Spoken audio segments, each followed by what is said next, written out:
Hello दोस्तों, मैं हूं आपका दोस्त और मार्गदर्शक जागेश्वर और स्वागत है आपका अपने YouTube channel Jageshwar the BPSC maker में।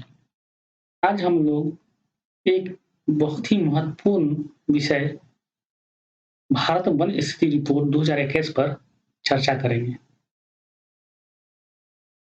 तो बिना समय गवाए चलिए शुरू करते हैं आज का विषय। जो भारतीय वन स्थिति रिपोर्ट 2021 है, इसे जारी कौन करता है? इसे जारी करता है भारतीय वन सर्वेक्षण विभाग, देहरादून उत्तराखंड में है ये। यह किस मंत्रालय के अधीन काम करता है? केंद्रीय पर्यावरण, वन और जलवायु परिवर्तन मंत्रालय के अधीन यह काम करता है। यह संस्करण जो है, कौन सा संस्करण है? 17वां संस्करण है। यह प्रति 2 वर्ष में एक बार निकाला जाता है, द्विवार्षिक होता है। इसकी शुरुआत 1987 ईस्वी में की गई थी। वर्तमान में जो केंद्रीय कैबिनेट मंत्री हैं, केंद्रीय पर्यावरण, वन और जलवायु परिवर्तन मंत्रालय के अंतर्गत, वे हैं श्री भूपेंद्र यादव। बिहार में यही पदभार नीरज कुमार सिंह संभाल रहे हैं। ठीक है।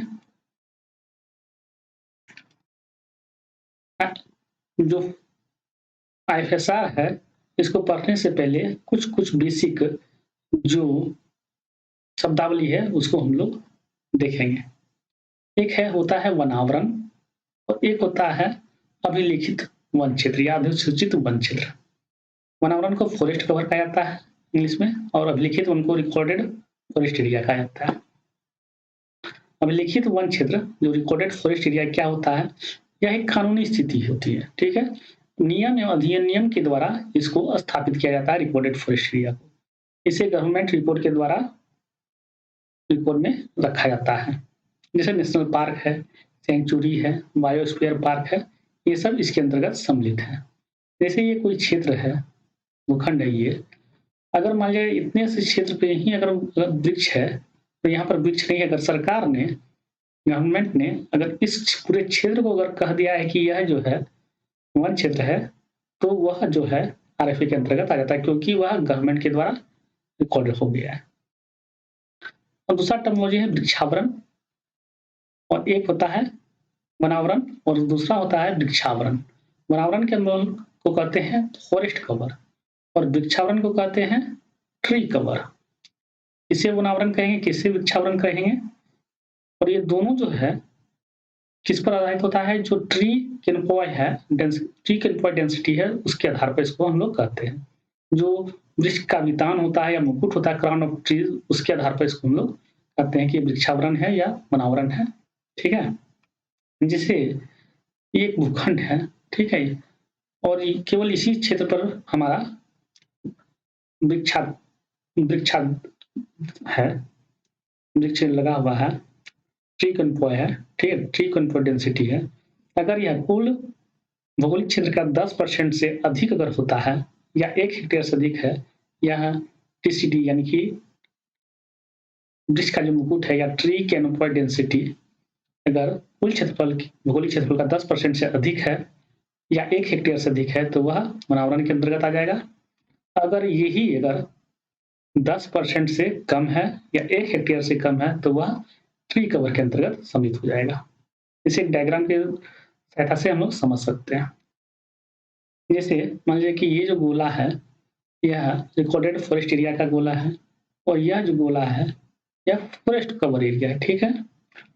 अब यहाँ जो वन है, वो जो वन क्षेत्र तो है, लेकिन वह सरकारी अभिलेख में लिखा हुआ नहीं कि यहाँ वन है। ठीक है। और ये जो एरिया है, इसके अंतर्गत यहाँ पर तो वन है, ठीक है, ये रिकॉर्डेड में आ गया। लेकिन अगर यहाँ पर वन नहीं भी है, तो वह जो है सरकारी जो अभिलेख है, वहाँ पर जो है वन आच्छादन क्षेत्र के अंतर्गत सम्मिलित होगा। ठीक है।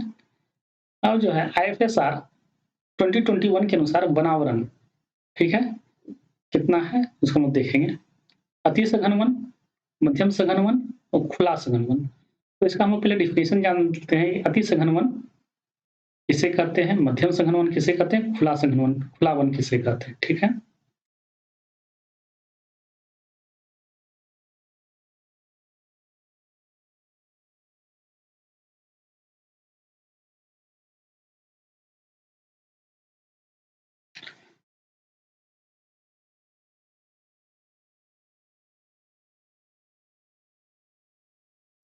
अति सघन वन उसको कहते हैं जहाँ का जो ट्री क्यूनोपॉय है वह 70% या उससे अधिक हो।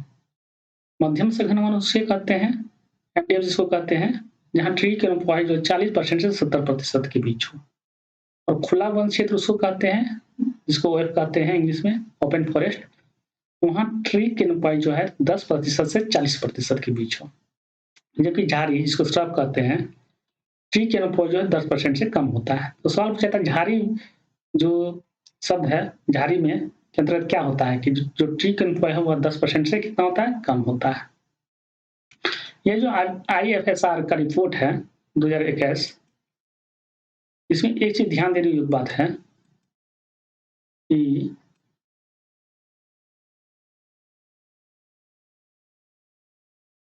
इस रिपोर्ट को बनाने में किन किन टूल्स का उपयोग किया गया। IFSR का जो 17वां द्विवार्षिक रिपोर्ट में LIS-3 सैटेलाइट डेटा का इस्तेमाल हुआ है, पहली बात। इसके अलावा इसमें IRS रिसोर्स सेट 2 की भी सहायता ली गई है। ये दोनों जो है इसरो द्वारा विकसित है, ठीक है। पुनः इसमें वॉल टू वॉल मैपिंग पद्धति का उपयोग हुआ है। इसके अलावा इस रिपोर्ट को बनाने में नासा द्वारा विकसित SRTM डिजिटल एलिवेशन 30M पद्धति का भी उपयोग हुआ है। SRTM क्या है? SRTM होता है शटल रडार टोपोग्राफी मिशन, ठीक है। वहीं लिस का मतलब क्या है? Linear imaging self scanner, linear imaging self scanner, जो कि 4 स्पेक्ट्रल बैंड है उस पर ये काम करता है, ठीक है, लिस। सवाल पूछेगा कि जो IFSR का जो रिपोर्ट आया हुआ है 17वां रिपोर्ट, इसमें कौन सा सैटेलाइट का उपयोग किया गया है डेटा के लिए? LIS-3 का, यानी कि लीनियर इमेजिंग सेल्फ स्कैनर, ठीक है। ये बहुत ही महत्वपूर्ण तथ्य है, इसको दिमाग में स्मरण कर लिया जाए।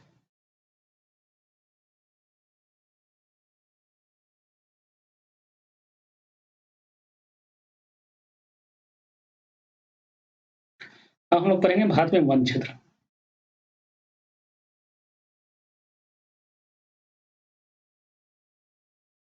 सॉरी, इसमें एक लग गया था।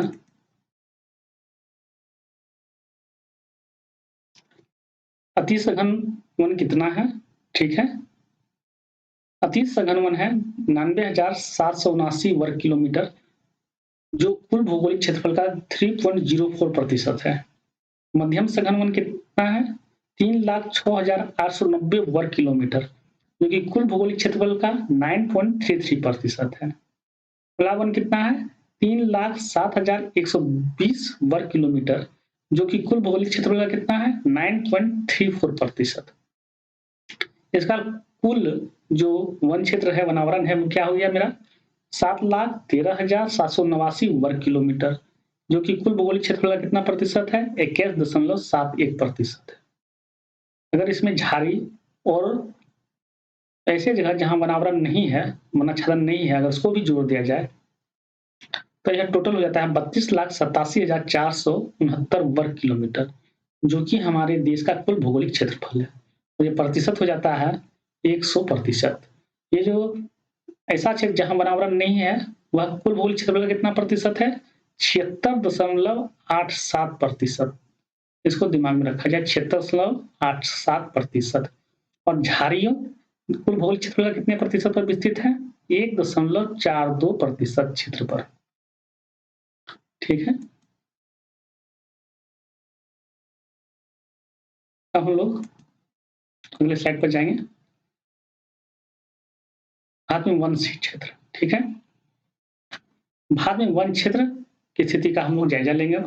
भारत का कुल वनावरण, जिसको कि फॉरेस्ट कवर कहते हैं, कितना है? 7,13,789 वर्ग किलोमीटर, ठीक है। यह कुल भौगोलिक क्षेत्रफल का कितना है? 21.71% है। इसमें 2019 की तुलना में 2021 में जो क्षेत्र था, उसकी तुलना में 2021 में 1,540 वर्ग किलोमीटर की वृद्धि हुई है। और यह वृद्धि प्रतिशत में अगर देखा जाए तो 0.22% है। ठीक है। भारत का कुल वृक्षावरण यानी कि ट्री कवर कितना है? 95,748 वर्ग किलोमीटर। जो कुल भौगोलिक क्षेत्रफल कितना है? 2.91%। 2019 की तुलना में 2021 में इसमें 721 वर्ग किलोमीटर की वृद्धि देखी गई है, दर्ज हुई है। और यह वृद्धि अगर प्रतिशत के रूप में देखा जाए तो 0.76% की इसमें वृद्धि हुई है।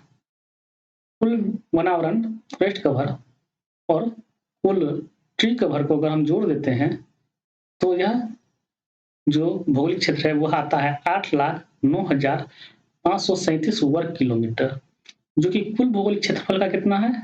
24.62% है। अगर वृद्धि देखें क्षेत्रफल के हिसाब से तो यह है 2,261 वर्ग किलोमीटर, और प्रतिशत में देखें अगर तो 0.28% की इसमें वृद्धि।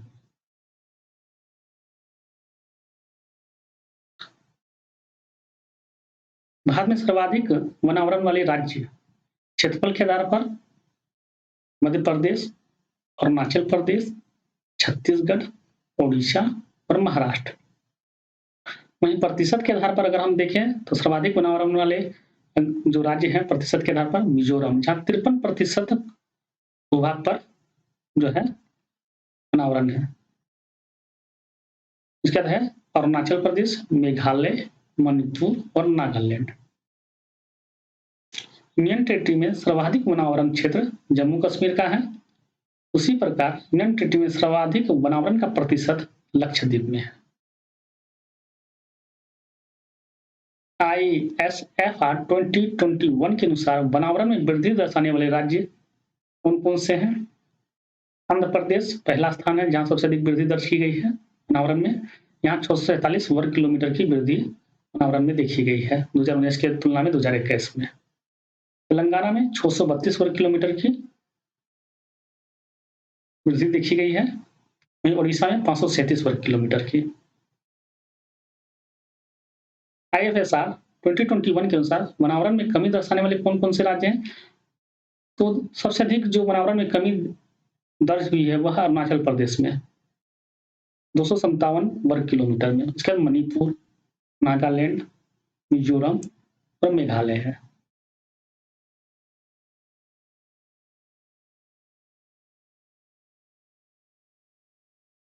सॉरी,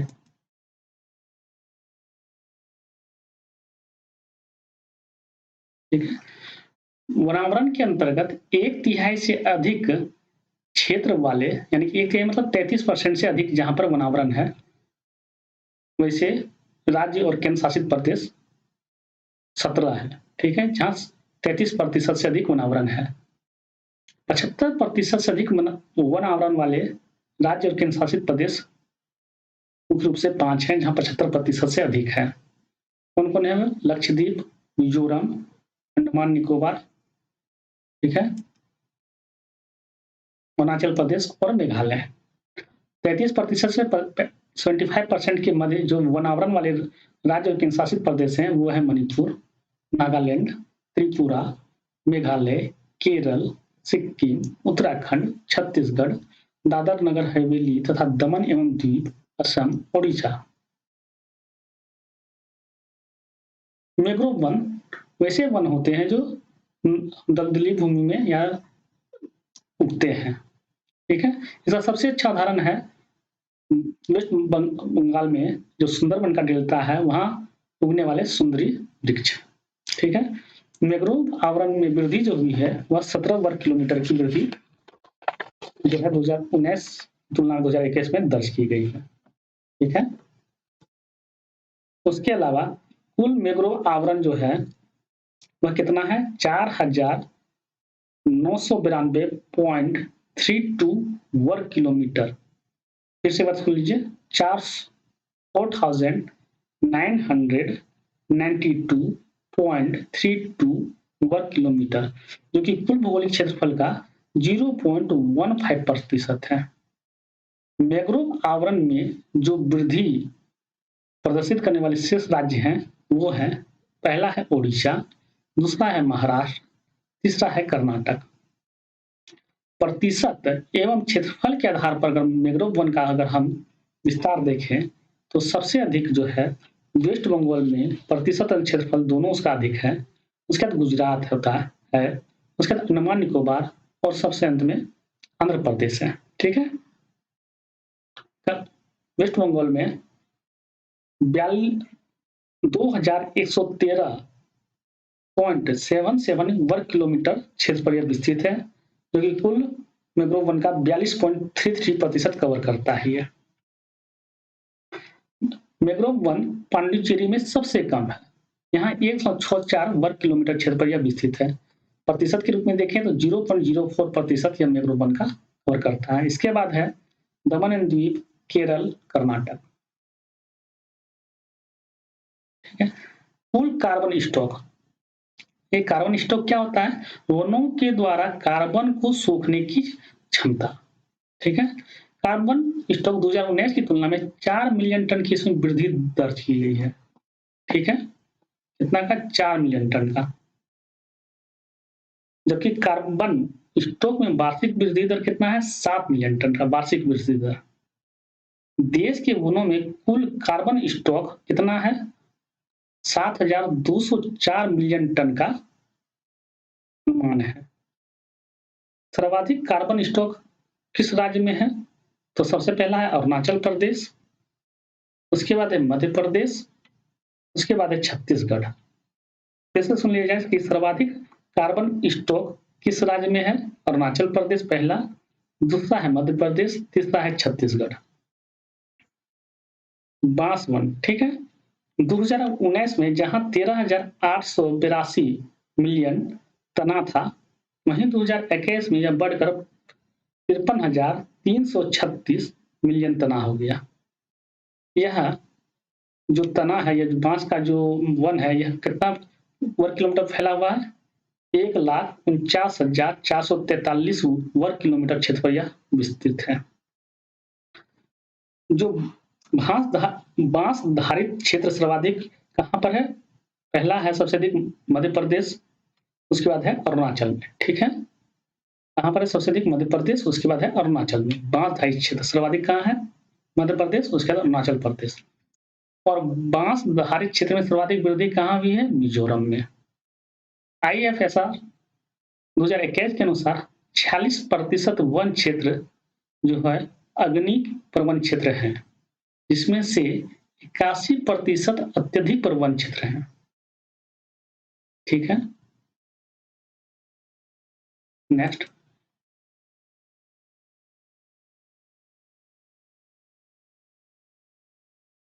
IFSR 2021 के अनुसार लगभग 45 से 64% भारतीय वन 2030 तक, कब तक? 2030 तक।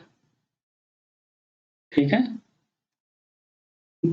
IFSR 2021 के अनुसार लगभग 45 से 64% भारतीय वन 2030 तक जलवायु परिवर्तन यानी ग्लोबल वार्मिंग के कारण नकारात्मक रूप से प्रभावित होंगे, जिसमें लद्दाख जो है सर्वाधिक जो है प्रभावित होगा। इसका वनावरण कितना है लद्दाख का? 1 से 0.2%।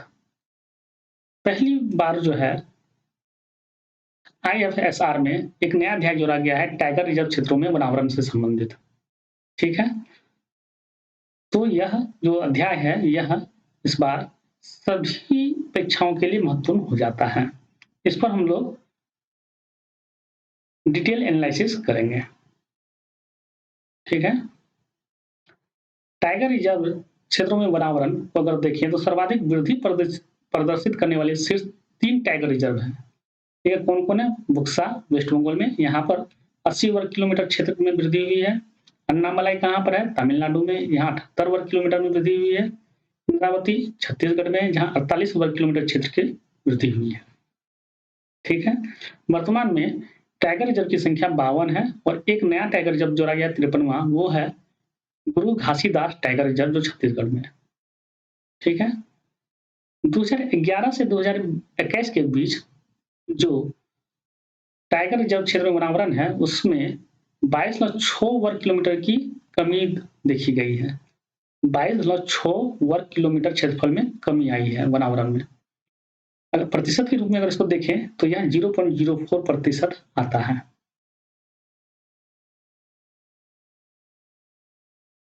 इसके अलावा इन तीनों के अलावा अगर देखा है तो शेष 3200 टाइगर रिजर्व में गिरावट की प्रवृत्ति देखी गई है। जो असम के औरंग में 6 किलोमीटर से लेकर ये जो औरंग जो टाइगर रिजर्व है कहाँ है? असम में है।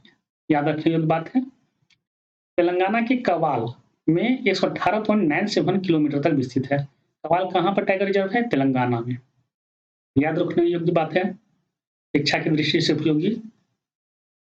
ठीक है, तो सबसे अधिक जो वृक्षावरण ने ह्रास हुआ है वो कहाँ हुआ है? कौन से टाइगर रिजर्व में? तेलंगाना के कवाल में। ठीक है, कुछ फैक्ट है उसको देख लिया जाए। मेगा सिटी में सर्वाधिक क्षेत्रफल पर वनावरण किस मेगा सिटी में है? दिल्ली में है। ठीक है, मेगा सिटी में सर्वाधिक प्रतिशत क्षेत्र वनावरण कहाँ पर है? मुंबई में। IUCN की जो रेड लिस्ट में, रेड लिस्ट मतलब कि इंडेंजर्ड जो प्रजाति है, लुप्तप्राय प्रजाति, उसमें टाइगर और शेर को भी रखा गया है। वन्य जीव संरक्षण अधिनियम कब पारित हुआ? 1972 में। राष्ट्रीय पशु कौन है? Royal Bengal tiger. कब इसको दर्जा दिया गया था? अप्रैल 1973 में। प्रोजेक्ट टाइगर TPP की शुरुआत कब की गई थी? अप्रैल 1973 में। राष्ट्रीय बाघ संरक्षण प्राधिकरण NTCA कब अस्तित्व में आया? 2005 में। भारत में बाघों की कुल आबादी कितना है? 2967, जो कि विश्व में कितना? 3890 कुल बाघ हैं। उसका कुल आबादी कितना प्रतिशत भारत में है? 70%। सबसे अधिक बाघ कहाँ पर है? सबसे अधिक बाघ भारत में, उसके बाद रूस में, उसके बाद इंडोनेशिया में। चलिए अब कुछ और महत्वपूर्ण तथ्यों पर नजर डालते हैं। टाइगर रिजर्व और टाइगर कॉरिडोर ये दोनों अलग अलग चीज है। टाइगर रिजर्व एक खास क्षेत्र में होता है, जबकि कॉरिडोर के अंतर्गत क्या होता है कि एक यहाँ पर है रिजर्व, एक यहाँ पर टाइगर रिजर्व है, तो एक गलियारे का निर्माण कर दिया जाता है और उसके चारों ओर जो है बार लगा दिया जाता है कि वो आमजन को क्षति न पहुंचाए। तो टाइगर रिजर्व की संख्या 53 है, जो कि 18 राज्यों में फैला हुआ है। ठीक है, कितने राज्यों में फैला हुआ है? 18 राज्यों में। ठीक है, और इसका क्षेत्रफल कितना है? 7,000 कितना है? 74,710.53 वर्ग किलोमीटर। यह कुल भौगोलिक क्षेत्रफल का कितना है? 2.27%। कैसे सुना जाए कि जो टाइगर रिजर्व है उसकी संख्या 13 है, यह 18 राज्यों में विस्तृत है, यह कुल भौगोलिक क्षेत्रफल का कितना प्रतिशत है? कितना है? 74,710.53 वर्ग किलोमीटर। 74,710.53 वर्ग किलोमीटर, जो 2.2% क्षेत्र को कवर करता है। क्षेत्रफल के आधार पर अगर देखें तो क्रम से सबसे बड़ा जो है कौन सा टाइगर रिजर्व है? नागार्जुन सागर जो आंध्र प्रदेश में है, उसके बाद मानस असम में है, और उसके बाद इंद्रावती जो छत्तीसगढ़ में है। सबसे छोटा जो टाइगर रिजर्व है वो है ओरांग, असम में है, इसकी चर्चा हम लोग कर चुके हैं, तो बहुत ही इंपॉर्टेंट है ये ओरांग। उसके बाद है टाइगर रिजर्व, टाइगर कॉरिडोर। ठीक है, इसमें 2011 से 21 के बीच जो है वृद्धि देखी गई इसके क्षेत्रफल में। ठीक है, 37.15 वर्ग किलोमीटर का वृद्धि अगर प्रतिशत के रूप में देखा जाए तो यह है 0.32% की। ठीक है, इसकी संख्या 32 है। टाइगर कॉरिडोर कितने हैं अभी वर्तमान में? 32। पीटी फैक्ट, टाइगर कॉरिडोर कितने हैं? 32। यह कुल क्षेत्रफल में कितने क्षेत्रफल में फैला हुआ है? 14,289.37 वर्ग किलोमीटर, और यह प्रतिशत कितना बनता है? 0.43%। सबसे बड़ा जो टाइगर कॉरिडोर है वह कौन सा है? कन्हा से नवेगांव, नागझीरा, तांडोवा, इंद्रावती कॉरिडोर। यह मध्य प्रदेश, छत्तीसगढ़ और महाराष्ट्र में विस्तृत है। पेंच, सतपुरा और मेलघाट टाइगर कॉरिडोर दूसरा सबसे बड़ा है, यह मध्य प्रदेश और महाराष्ट्र में विस्तृत है। तीसरा है सिंपलीपाल और सतकोसिया टाइगर कॉरिडोर, यह उड़ीसा में विस्तृत है।